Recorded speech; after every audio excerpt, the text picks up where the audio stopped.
জুলাই অভ্যুত্থান। কোটা সংস্কার ইস্যুতে শুরু, শেষ হয় শেখ হাসিনার পালানোর মধ্য দিয়ে। শেখ হাসিনার টানা চতুর্থ মেয়াদে ১৬ বছরের অপশাসনে ক্ষমতা আঁকড়ে থাকা অপকৌশলে ৩টি বিতর্কিত নির্বাচনে ভোটাধিকার বঞ্চিত দেশের বেশিরভাগ মানুষ। ক্ষোভ বাড়তে থাকে দিনকে দিন। সেই ঘৃণা ক্ষোভ চূড়ান্ত রূপ পায় ২০২৪-এর জুলাই মাসে। কোটা সংস্কার ইস্যুতে বৈষম্য বিরোধী ছাত্র আন্দোলনের ব্যানারে শিক্ষার্থীদের আন্দোলন দমাতে শিশু কিশোর নির্বিশেষে গণহত্যা চালানোর তৃপ্তি নিয়ে ক্ষমতা ছেড়ে দেশ থেকেই পালিয়ে যান শেখ হাসিনা। শুরু থেকেই ২৪-এর আন্দোলন ছাত্র নাগরিকদের ঐক্যবদ্ধ বাংলাদেশের পক্ষের শক্তির আন্দোলন হিসেবে উল্লেখ করেন বিএনপির শীর্ষ নেতারা। আর আন্দোলনের স্বকীয়তা ও দলনিরপেক্ষতা বজায় রাখতে বিএনপি এবং সমমনা রাজনৈতিক দলগুলো বৈষম্য বিরোধী ছাত্র আন্দোলনের ব্যানারেই অংশ নেয়ার সিদ্ধান্ত নেয়। যদিও শেখ হাসিনা মুক্ত বাংলাদেশে এরপর আন্দোলনে অংশ নেয়া বা ভূমিকা নিয়ে বিতর্ক ওঠে। অনেকেই বিএনপির বিরুদ্ধে পরিকল্পিত অপপ্রচারেও লিপ্ত হয়। এমন বাস্তবতায় প্রশ্ন জাগে, কোটা সংস্কার থেকে শুরু করে শেখ হাসিনা খেদানোর এই আন্দোলনে বিএনপি এবং জাতীয়তাবাদী ছাত্র দলের ভূমিকা কেমন ছিল? দীর্ঘ পর্যবেক্ষণ, অনুসন্ধান, নানা মাধ্যম থেকে তথ্য, উপাত্ত ও ভিডিও ফুটেজ সংগ্রহ এবং যাচাই বাছাই শেষে জুলাই অভ্যুত্থানে বিএনপি আর জাতীয়তাবাদী ছাত্র দলের ভূমিকার কিছুটা তুলে ধরা হচ্ছে এই প্রতিবেদনে। রাজনৈতিক কৌশল হিসেবে আন্দোলন চলাকালে দলীয় পরিচয় ব্যবহার না করায় গণমাধ্যমের খবরে উঠে আসেনি বিএনপির দলীয় কোনো ব্যানার। আবার তখনকার সরকারি নিষেধাজ্ঞার কারণে বিএনপির ভারপ্রাপ্ত চেয়ারম্যান তারেক রহমানের দিক নির্দেশনামূলক নিয়মিত বক্তব্যগুলো কোনোটি প্রচার করেনি গণমাধ্যম। জুলাই মাসের শুরুর দিকে আন্দোলন যখন গতি পেতে থাকে তখন বিএনপির আনুষ্ঠানিক সংবাদ সম্মেলন। ৬ জুলাই বিএনপির মহাসচিব মির্জা ফখরুল ইসলাম আলমগীর বলেন, ছাত্রদের যৌক্তিক আন্দোলনের পক্ষে রয়েছেন তারা। ছাত্র সমাজের কোটা সংস্কার আন্দোলনের ন্যায্য ও যৌক্তিক দাবি সময়ের সঙ্গে আমরা একমত। এরপর শিক্ষার্থীদের আন্দোলনকে রাজনৈতিকভাবে বিতর্কিত করতে সরকারের নানা মহল থেকে তৎপরতা শুরু হয়। বিএনপি ও সমমনা রাজনৈতিক দলগুলোর নেতারা তখন এই আন্দোলনের পক্ষে কথা বলার ক্ষেত্রে আরও সতর্কতা অবলম্বন করেন। বিএনপি এবং তাদের সমমনস্করা এই কোটা আন্দোলনের উপর ভর করেছে। ছেলেদের যে দাবি, এই দাবি কিন্তু আমরা বলেছি আমরা সমর্থন করি, এটা অত্যন্ত যৌক্তিক দাবি। ১১ জুলাই ২০২৪ নয়াপল্টনে জাতীয়তাবাদী ছাত্র দলের সংবাদ সম্মেলনে সভাপতি রাকিবুল ইসলাম রাকিব ও সাধারণ সম্পাদক নাসির উদ্দিন নাসির আন্দোলনে তাদের অবস্থান তুলে ধরেন। তারা জানান, ছাত্রদল এই আন্দোলনে দলীয় ব্যানারে অংশ না নিয়ে বৈষম্য বিরোধী ছাত্র আন্দোলনের সাথে সারা দেশে নেতাকর্মীরা অংশ নিয়েছে। চলমান যে গণতান্ত্রিক আন্দোলন সাধারণ শিক্ষার্থীরা করছে, এই আন্দোলনের সাথে বাংলাদেশ জাতীয়তাবাদী ছাত্রদল পূর্ণ সমর্থন জ্ঞাপন করছে। যারা ঢাকা বিশ্ববিদ্যালয় সহ আমাদের যারা বিভিন্ন ইউনিটের আমাদের সাধারণ শিক্ষার্থীরা রয়েছে, তারা অবশ্যই আন্দোলনে যুক্ত হতে পারে এবং রয়েছে। সেই ধারাবাহিকতায় ১৫ জুলাই শিক্ষার্থীদের লাগাতার কর্মসূচি চলাকালে ঢাকা বিশ্ববিদ্যালয়ে সাধারণ শিক্ষার্থীদের উপর হামলা করে ছাত্রলীগের নেতাকর্মীরা। হামলায় বেশ কয়েকজন শিক্ষার্থী আহত হন। নির্মম হামলার শিকার হন নারী শিক্ষার্থীরাও। পরদিন ১৬ জুলাই কোটা সংস্কার আন্দোলনের পক্ষে বিএনপির ভারপ্রাপ্ত চেয়ারম্যান তারেক রহমানের আনুষ্ঠানিক বক্তব্য। সারা দেশে আন্দোলনরত প্রিয় ভাই ও বোনেরা, খুনি হাসিনার রক্তচক্ষুকে উপেক্ষা করে আপনারা নিজেদের ন্যায্য, যৌক্তিক এবং সাংবিধানিক অধিকার আদায়ের লড়াই অব্যাহত রেখেছেন। তার জন্য আপনাদেরকে জানাই বিরচিত অভিনন্দন। ১৬ জুলাই ২০২৪ বিএনপির অফিসিয়াল সামাজিক যোগাযোগ মাধ্যম ও ডিজিটাল প্ল্যাটফর্মে দেশবাসীর উদ্দেশ্যে বক্তব্য দেন তারেক রহমান। নিরস্ত্র শিক্ষার্থীদের উপরে আওয়ামী হানাদার বাহিনীর সশস্ত্র হামলায় সারা দেশে এখন পর্যন্ত কমপক্ষে ৭ জন শিক্ষার্থী শহীদ হয়েছেন। কয়েকজনের অবস্থা অত্যন্ত আশঙ্কাজনক। সারা দেশে শত শত শিক্ষার্থীদেরকে নির্মম নির্দয়ভাবে আহত করা হয়েছে। শিক্ষার্থীদের যৌক্তিক দাবির এই কর্মসূচির স্বকীয়তা, নিরপেক্ষতা বজায় রাখতে তারেক রহমান তাঁর বক্তব্যে দলের নেতাকর্মী বা সংগঠনের নাম উল্লেখ করেননি। বাংলাদেশের পক্ষের শক্তির কাছে আমার আহ্বান, স্লোগান তুলুন, ফয়সালা নয় আদালতে, ফয়সালা হবে রাজপথে। আন্দোলন আরও বেগবান করার আহ্বান জানান তারেক রহমান। আমাদের ভাই বোন কিংবা সন্তান স্বজনদের ন্যায্য দাবি আদায়, তাদের পাশে থাকুন, হোক এই মুহূর্তের স্লোগান দফা 1, দাবি 1, খুনি হাসিনার পদত্যাগ। 16 জুলাই রংপুরে আবু সাইদ, ঢাকায় মীর মুগ্ধ ও চট্টগ্রামে ওয়াসিম আকরামের আত্মত্যাগ এই আন্দোলনে বারুদ ঢেলে দেয়। তাদের ওপর পুলিশ ও অস্ত্রধারী আওয়ামী লীগ ক্যাডারদের নির্মমতা দেশবাসীকে জাগিয়ে তোলে শেখ হাসিনার অপশাসনের বিরুদ্ধে। এদিন সংবাদ সম্মেলনে বিএনপি ও সমমনা রাজনৈতিক দলগুলোর পক্ষ থেকে শিক্ষার্থীদের ওপর সরকারের এই জুলুম নির্যাতন ও হত্যাকাণ্ড বন্ধের হুঁশিয়ারি দেওয়া হয়। আমরা দেশবাসীকে ছাত্র সমাজের এই ন্যায্য গণতান্ত্রিক দাবির পক্ষে সোচ্চার হতে উদাত্ত আহ্বান জানাচ্ছি। গায়েবী জানাজা তাদের মোকাবিলা অনুষ্ঠিত হবে এবং এই প্রোগ্রামটা সারা দেশে করার জন্য আহ্বান জানাচ্ছি। 16 জুলাই 2024 নয়াপল্টনে বিএনপির কেন্দ্রীয় কার্যালয়ে ছাত্রদলের সংবাদ সম্মেলন। তো আপনাদের মাধ্যমে একটি বিষয় স্পষ্ট করতে চাই, ছাত্রদল এখানে কোনো ক্রেডিট নিতে যাচ্ছে না। কোটা বিরোধী আন্দোলনের ইস্যুতে ছাত্রদল সাধারণ শিক্ষার্থীদের এই ব্যানারেই সর্বাত্মক অংশগ্রহণ করবে। সেখানে কে কি বললো সেটা আমাদের কোনো চাষে জানা, আমরা আমাদের মতো করে তাদেরকে সহযোগিতা করে যাচ্ছি, সর্বাত্মকভাবে তাদের পাশে রয়েছি, সর্বাত্মকভাবে ছাত্রদল তাদের পাশে থাকবে। একই দিন রাজধানীর বিজয়নগর এলাকায় ছাত্রদলের কেন্দ্রীয় সংসদের নেতারা বিক্ষোভ মিছিল ও সড়ক অবরোধ কর্মসূচি পালন করে। 17 জুলাই 2024 চট্টগ্রামে ছাত্রদল নেতা ওয়াসিম আকরামের জানাজা, হাজারো ছাত্র জনতা অংশ নেন জানাজায়।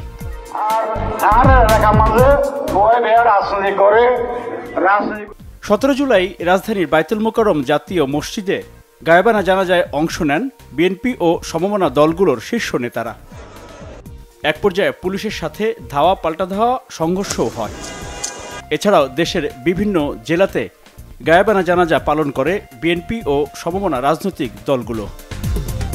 একই দিন ছাত্রদলের সভাপতি রাকিবুল ইসলাম রাকিব বিক্ষোভ মিছিল ও সমাবেশে অংশ নেন। 18 জুলাই 2024 দেশবাসীর উদ্দেশ্যে বিএনপির ভারপ্রাপ্ত চেয়ারম্যান তারেক রহমানের বক্তব্য। পবিত্র মুহররম মাসে আমরা আরেক কারবালা দেখলাম।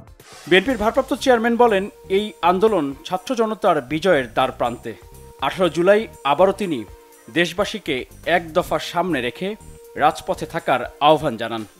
এই খুনিরা আবু সাইদের চিতানো বুকে গুলি করতে দ্বিধা করেনি। শহীদদের রক্তের দাবি মেটাতে বরং এই মুহূর্তেই দফা একটাই দাবি, দফা 1, দাবি 1, খুনি হাসিনার পদত্যাগ। এদিন আইনশৃঙ্খলা রক্ষাকারী বাহিনীর উদ্দেশ্যে তারেক রহমান বলেন, শিক্ষার্থীদের বুকে আর একটি গুলিও যেন না লাগে। একজন মুক্তিযোদ্ধার সন্তান হিসাবে, একজন সামরিক কর্মকর্তার সন্তান হিসাবে আমি সেনাবাহিনী এবং বিজেপি উদ্দেশ্যে একটি কথা বলতে চাই। দেশের আপামর জনসাধারণ কিংবা আন্দোলনকারী ছাত্রছাত্রীরা আপনাদের শত্রু নয়। সুতরাং নিজেকে যদি দেশপ্রেমিক মনে করেন, যদি আত্মমর্যাদা উপলব্ধি করেন, পারলে তাহলে অরক্ষিত সীমান্তে গিয়ে সাহসের পরিচয় দিন। আমি পরিষ্কারভাবে বলতে চাই, ছাত্রছাত্রীদের বুকে আর একটি গুলিও চালাবেন না। মনে রাখবেন, হাসিনার সময় ফুরিয়ে গেছে, কারণ আবু সাইদরা এখন আর বুক পেতে গুলি নিতে ভয় করে না। সুতরাং মানুষ খুন করে হাসিনাকে আর টিকিয়ে রাখা যাবে না। শেখ হাসিনা সরকারের জুলুম নির্যাতন ও হত্যাযজ্ঞের কঠোর ভাষায় প্রতিবাদ জানান তারেক রহমান। সন্তানের একজন পিতা হিসাবে সম্মানিত সকল বাংলাদেশের সকল অভিভাবকের কাছে আমার বিনীত আহ্বান, আপনারা রাজপথে নেমে আসুন, ভাই বোন সন্তান স্বজনদের আন্দোলনের পাশে এসে দাঁড়ান, তাদেরকে সহযোগিতা করুন, সাহস দিন। 18 জুলাই তারেক রহমানের ঘোষণার পর বিএনপির কেন্দ্রীয় নেতা এবং অঙ্গ সহযোগী সংগঠনের শীর্ষ নেতারাও নেমে পড়েন রাজধানী সহ দেশের বিভিন্ন এলাকায়। এদিন রাজধানীতে বিক্ষোভ মিছিল ও সমাবেশে নেতৃত্ব দেন বিএনপির যুগ্ম মহাসচিব হাবিবুন নবী খান সোহেল ও ছাত্রদলের সাধারণ সম্পাদক নাসির উদ্দিন নাসির। তারা বলেন, তারেক রহমান আন্দোলনে সমর্থন দেয়ায় বিজয় হওয়া পর্যন্ত রাজপথে শিক্ষার্থীদের পাশে থাকবেন বিএনপির নেতাকর্মীরা। এই আন্দোলনের সমর্থন ব্যক্ত করেছেন, দাবি আদায় না হওয়া পর্যন্ত আমরা তাদের সাথে থাকব। 18 জুলাই কমপ্লিট শাটডাউন কর্মসূচিতে যশোর সহ দেশের বিভিন্ন জেলায় বিক্ষোভ মিছিল করে বিএনপির জেলার শীর্ষ নেতারা, যদিও কোনো জেলাতেই দলীয় ব্যানার ব্যবহার করা হয়নি। এদিকে গণমাধ্যমে প্রচার না হলেও সরকারি দল ও বিভিন্ন সংস্থা তারেক রহমানের বক্তব্য নিয়মিতই পর্যবেক্ষণ করত। এমনকি আওয়ামী লীগ ও ছাত্রলীগের সাংগঠনিক বৈঠকেও তারেক রহমানের দিক নির্দেশনামূলক ভাষণ গুরুত্ব দিয়ে পর্যবেক্ষণ করা হতো। ঢাকা বিশ্ববিদ্যালয়ে তখনকার ছাত্রলীগ সভাপতি গণমাধ্যমে কথা বলার এক পর্যায়ে তাদের নজরদারির কথা ফাঁস করে দেন। সাধারণ শিক্ষার্থী না ছাত্র দলের কর্মী, আপনি বলছেন সাধারণ শিক্ষার্থী, আমি বলতেছি এগুলো স্ট্রাইকের কর্মী। তারা প্রতিদিন 5000 করে লোকজন এই আন্দোলনে পাঠায়। এখন তারিখ যে আপনি আহ্বান জানাইছে, আপনারা তো এটা ফলো করে বলেন নাই। তারিখ যে আহ্বান জানাইলে কি ছাত্র দলের নেতা কর্মী আসবে না? তারেক রহমানের কঠোর হুঁশিয়ারি দেওয়া বক্তব্য দিনে দিনেই বিএনপির verified YouTube channel, Facebook page সহ সামাজিক যোগাযোগ মাধ্যমে মিলিয়ন ভিউ ও শেয়ার হতে থাকে। আর এমন বাস্তবতায় শেখ হাসিনার নির্দেশে ইন্টারনেট সেবা বন্ধের সিদ্ধান্ত নেওয়া হয়। বিএনপি নেতাদের গতিবিধি কঠোর নজরদারিতে আনেন তারা। 19 জুলাই জাতীয় প্রেস ক্লাব থেকে পেশাজীবীদের একটি অনুষ্ঠানে যোগ দেওয়ার সময় বিএনপির সিনিয়র যুগ্ম মহাসচিব রুহুল কবির রিজভীকে আটক করে পুলিশ। এর আগে ও পরে একে একে বিএনপি ও সমমনা রাজনৈতিক দলের শীর্ষ নেতাদের আটকের কঠোর সিদ্ধান্ত নেয় হাসিনা সরকার। তেমনি আবার বিএনপির অনেক শীর্ষ নেতাকে আগে থেকেই রাখা হয় কারাবন্দী করে। তারপরও কর্মী সমর্থকরা বিএনপির ভারপ্রাপ্ত চেয়ারম্যান তারেক রহমানের নির্দেশনা অনুসরণ করে কর্মসূচি পালন করতে থাকেন। 18 জুলাই সেই উত্তপ্ত পরিস্থিতিতে পাবলিক বিশ্ববিদ্যালয়ের সাথে বড় পরিসরে আন্দোলনে নামে বেসরকারি বিশ্ববিদ্যালয়ের শিক্ষার্থীরা। বেসরকারি বিশ্ববিদ্যালয়ের শাখা ছাত্রদল নেতারা সাধারণ শিক্ষার্থীদের ব্যানারে কর্মসূচিতে সর্বাত্মক অংশ নিতে দেখা গেছে। পরবর্তী দিনগুলোতেও বেসরকারি বিশ্ববিদ্যালয় এলাকাগুলোতে এক প্রকার নাকানি চুবানি খেতে হয় আইন শৃঙ্খলা রক্ষাকারী বাহিনীকে। প্রবাসী বাংলাদেশি ভাই ও বোনেরা, 19 জুলাই 2024 ইন্টারনেট বন্ধ করা হলেও প্রবাসীদের উদ্দেশ্যে তারেক রহমানের ভিডিও বার্তা। বাংলাদেশকে যোগাযোগ বিচ্ছিন্ন করার বিষয়ে দেশ বিদেশে জনমত গঠনের আহ্বান জানান তারেক রহমান। আপনারা যারা যে দেশে রয়েছেন, সে দেশের সরকার, সংশ্লিষ্ট কর্তৃপক্ষ এবং মানবাধিকার সংগঠনের কাছে বাংলাদেশের বিরাজমান ভয়াবহ পরিস্থিতির কথা তুলে ধরুন। 19 জুলাই ব্যাপক সংঘাত চলে দিনভর। সেই বাস্তবতায় বৈষম্য বিরোধী ছাত্র আন্দোলনের সমন্বয়ক সার্জিস আলম, হাসনাত আবদুল্লাহ সহ অন্যরা আন্দোলনে সংঘর্ষ সহিংসতার দায় না নেয়ার ঘোষণা দেন। আমাদের এই ব্যানারটিকে ব্যবহার করে কেউ যদি আসলে তার রাজনৈতিক উদ্দেশ্য হাসিলের চেষ্টা না অপচেষ্টা করে এবং সেটাকে কাজে লাগিয়ে আসলে জ্বালাও পোড়া ভাঙচুর কিংবা এই সহিংসতাগুলো করে, সেটাকে আমরা কখনোই সমর্থন করি না। সে দায় তাদের। তখন ছাত্র জনতার মধ্যে বিভ্রান্তি ছড়িয়ে পড়লে ছাত্রদলের কেন্দ্রীয় নেতারা আরও সংগঠিত হয়ে রাজপথে অবস্থান নেয়। ঢাকার প্রবেশপথে ভাগ হয়ে কেন্দ্রীয় শীর্ষ নেতারা অংশ নেন ও দিক নির্দেশনা দেন সাধারণ ছাত্র জনতাকে। সেই সময় যাত্রাবাড়ির শনিরাখড়া রায়েরবাগ এলাকায় ছাত্রদলের কেন্দ্রীয় সভাপতি রাকিবুল ইসলাম রাকিবকে একাধিক মিছিলে অংশ নিতে দেখা গেছে। টানা কয়েকদিন ওই এলাকায় স্থানীয় ছাত্রদল নেতাদের নিয়ে কর্মসূচির নেতৃত্ব দেন রাকিব। এক পর্যায়ে গুলিবিদ্ধ হলেও অল্পতে প্রাণে রক্ষা পান তিনি। ইন্টারনেট বন্ধ থাকায় স্থানীয় মসজিদের মাইকে ঘোষণা দিয়ে এলাকাবাসীকে ছাত্রদের পাশে থাকার আহ্বান জানানোর একটি ভিডিও বিশ্লেষণে দেখা গেছে তিনি ডেমরা থানা ছাত্রদলের আহ্বায়ক মাসুদ রানা। ছাত্রদল সভাপতি রাকিবের সঙ্গে ওই এলাকায় ছাত্র জনতাকে ঐক্যবদ্ধ করে কর্মসূচি পালন করতে দেখা গেছে মাসুদ রানাকে। একাধিক ভিডিও ফুটেজ বিশ্লেষণে দেখা গেছে পুলিশ ও আওয়ামী লীগের অস্ত্রধারীদের সামনাসামনি একাধিকবার কর্মসূচিতে নেতৃত্ব দিচ্ছেন ছাত্রদলের সাধারণ সম্পাদক নাসির উদ্দিন নাসির। এর মধ্যে রাজধানী সহ সারা দেশে চলে গণগ্রেপ্তার। ঢাকার আদালতের একটি দৃশ্য দেশবাসীকে নাড়িয়ে দেয়।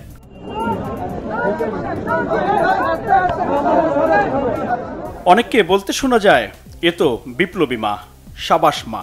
সেই ভিডিও সামাজিক যোগাযোগ মাধ্যমে ছড়িয়ে পড়ায় অনুপ্রাণিত হয়ে রাস্তায় নামতে থাকেন অন্য অভিভাবকরাও।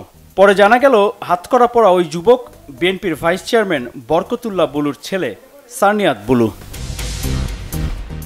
21 জুলাই 2024 দেশবাসীর উদ্দেশ্যে আবারও তারেক রহমানের আহ্বান, এবার তাঁর কণ্ঠে আরও দৃঢ় উচ্চারণ।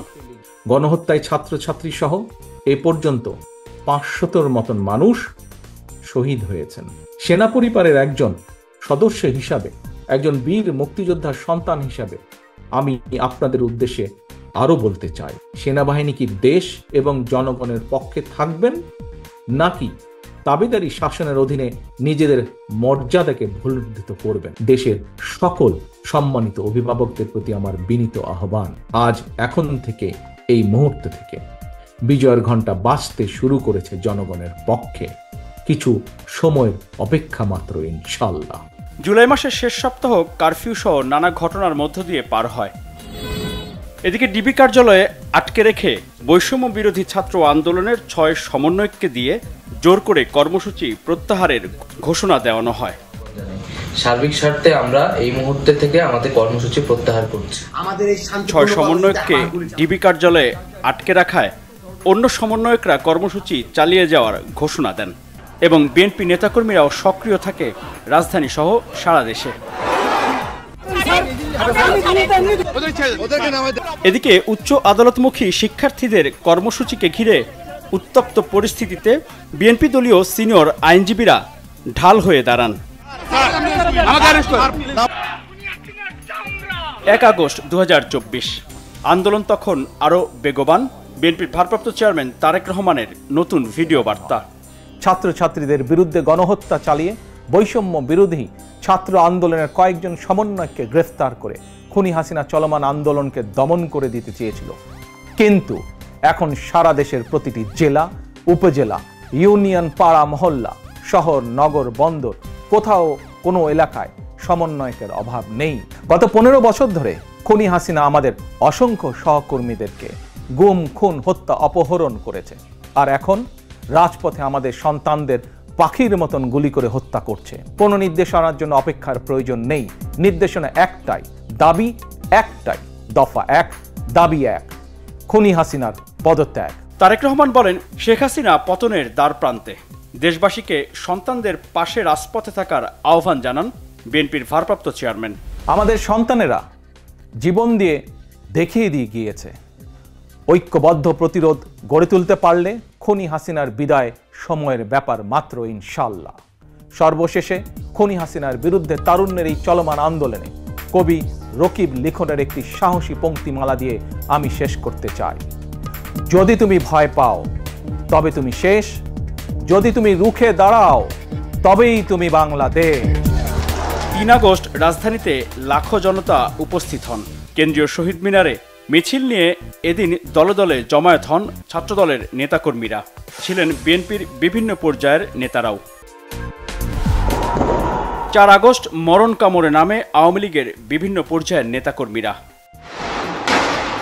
কারওয়ান বাজার, মোহাম্মদপুর, উত্তরা, যাত্রাবাড়ি, বাড্ডা সহ দেশের বিভিন্ন স্থানে ও ঢাকার প্রবেশপথে অত্যাধুনিক অস্ত্র নিয়ে ছাত্র জনতার উপর গুলি চালায় আওয়ামী লীগের নেতাকর্মীরা। 4 আগস্ট হতাহতের ঘটনাও ছিল বেশি। সেদিন বিএনপির ভারপ্রাপ্ত চেয়ারম্যান তারেক রহমানের বক্তব্যে দেশবাসী এবং দলীয় নেতাকর্মী শব্দটিও উল্লেখ করেন।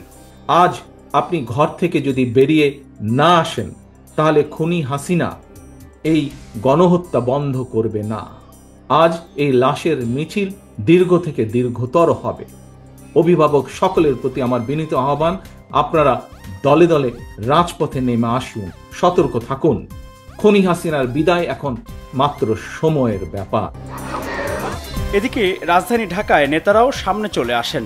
কেউ ক্যাপ, কেউ মাস্ক পরা অবস্থায় রাজপথে থেকে দলের নেতাকর্মী সহ বিক্ষোভে অংশ নেওয়া ছাত্র জনতাকে দিক নির্দেশনা দেন। বিভিন্ন সূত্র থেকে সংগ্রহ করা ভিডিও ফুটেজগুলো বিশ্লেষণে দেখা যায়, বিএনপির সহযোগী সংগঠন ছাত্রদল, যুবদল, স্বেচ্ছাসেবক দল, কৃষক দলের কেন্দ্রীয় শীর্ষ নেতারা এদিন ছিলেন মিছিলের স্লোগানের সামনের কাতারে। শিক্ষার্থীদের সাথে মিশে রাজপথ দখলে রাখেন বিএনপি নেতারাও।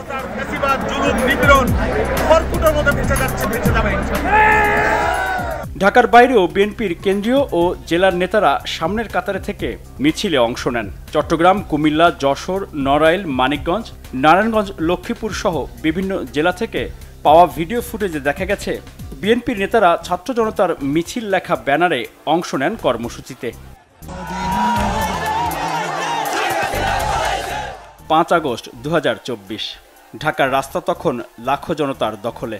এমন সময় বিএনপির ভারপ্রাপ্ত চেয়ারম্যান তারেক রহমানের ভিডিও বার্তায় চোখে মুখে বিজয়ের উচ্ছ্বাস। 6000 মাইল দূরে থেকেও তিনি যেন আছেন প্রিয় মাতৃভূমি বিজয়ী ছাত্র জনতার সাথেই।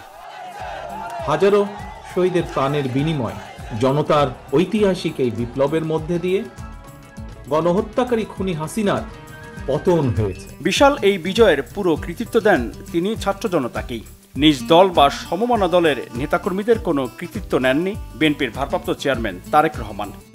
গৌরবজনক এই ঐতিহাসিক মুহূর্তে বাংলাদেশের সাহসী ছাত্র জনতাকে বিরচিত অভিনন্দন।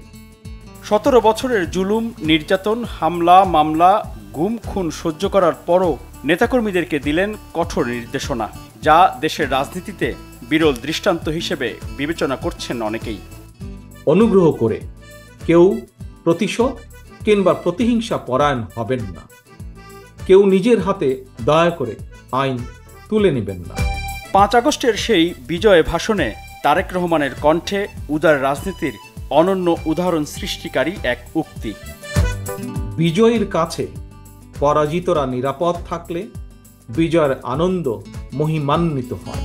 যেই কোটা সংস্কার ইস্যুতে শেখ হাসিনার 16 বছরের টানা শাসনামলের অবসান এবং দেশ থেকেই পালিয়ে যান শেখ হাসিনা, 2024-এর 15 জুন কোটা প্রথা বাতিলে শিক্ষার্থীদের পক্ষে অবস্থান নেন তারেক রহমান। আজ এটি স্পষ্ট যে এটি ছিল শিক্ষার্থীদের সঙ্গে প্রতারণা। হাসিনা একজন প্রতারক বলেই বারবার জনগণের সঙ্গে ধোঁকাবাজি। বহুল আলোচিত কোটা সংস্কার ইস্যুটি প্রথম আলোচনায় আনেন তারেক রহমান 2014 সালে যুক্তরাজ্যে এক অনুষ্ঠানে। তখনই তিনি উল্লেখ করেন 5% বেশি কোটা রাখার কোনো যৌক্তিকতা নেই। নেতৃবৃন্দ, আমি দৃঢ়ভাবে আরও বিশ্বাস করি বাংলাদেশের মেধাবীরাই পারে বাংলাদেশকে এগিয়ে নিয়ে যেতে। সেই মেধাবীদের জন্য জায়গা করে দিতে সরকারি চাকরিতে কোটার হার কত আপনারা কি জানেন? সরকারি চাকরি যে কোটা আছে এখন বোধহয় দেশে যেটা আছে প্রায় 50 ভাগের মতন কোটা আছে। আমি মনে করি এই কোটাটা 50 থেকে কমিয়ে মেধাবীদেরকে জায়গা দেওয়ার জন্য 5% মধ্যে নিয়ে আসা উচিত। এভাবেই কোটা সংস্কারের পথ ধরে বিনা ভোটে ক্ষমতা আঁকড়ে থাকা রাজনৈতিক সংস্কৃতির অবসান হয় শেখ হাসিনাকে খেদানোর মধ্য দিয়ে। এই পরিবর্তনের সিঁড়ি বেয়ে ভোটের অধিকার ফিরে পাওয়া এবং রাষ্ট্র সংস্কারের রূপরেখা বাস্তবায়নই আগামীর প্রত্যাশা।